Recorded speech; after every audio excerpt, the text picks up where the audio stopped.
Niger, I am a student of democracy. I believe that democracy must strive, but I believe that Africa must develop its own version of democracy. The Western democracy is not suitable for Africa. It's not working, eh? Absolutely not. It doesn't work for Africa. You look at Rwanda. Rwanda is celebrated by the West, but what they practice in Rwanda is not the Western democracy.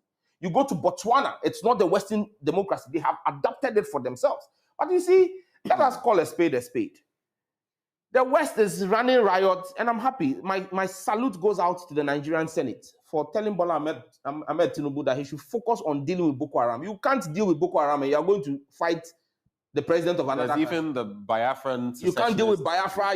There's rampant armed robbery on the streets of Nigeria. You can't travel after certain times, and you want to go and do what? Because Western puppet masters are asking you to go into an African state.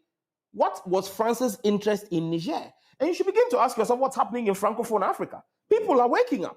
People are waking up and saying that, look, we can no longer be taken Mali for has stooges. Dissociated itself. Absolutely. And now Niger seems to be following the trend. And for me, it is this awakening in the next generation of Africans that we are capable of managing our own affairs and that we must unite. We must have a new cadre. Look across the landscape of Francophone Africa, with the exception of the Niger guy who is a bit elderly. I think he's about 61 or so. All the other guys, the Burkinabe, the Mali, the Guineans, they're young soldiers. You understand me?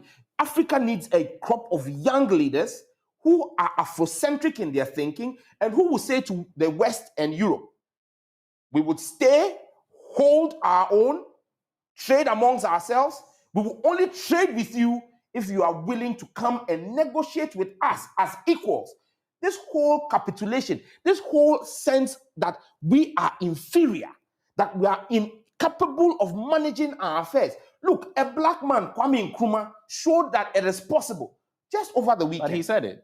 Just over the weekend. I took my kids across about 3 regions and showed them a few things Nkrumah did. And you know what my soon-to-be 8-year-old son said to me?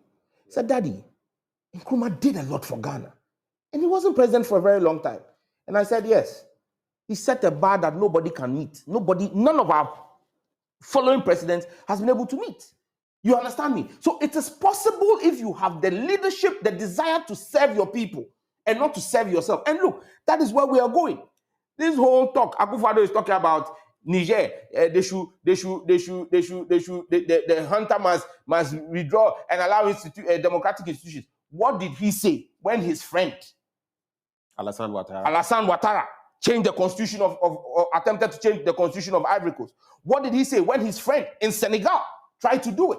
It is that hypocrisy of African leadership that is leading to a revolution in the younger generation of Africans to say, these old folks have had their day, they've had their say, it's our time to take our destiny into our own hands. Okay, but you do admit, like you said, that the way of coups is not the way. No, I'm in no way supporting coups, but I'm saying that if our so-called democratic institutions do not foster democracy, you then open the windows for people to vent their spleen in a certain manner. For military expeditions. Absolutely. We have to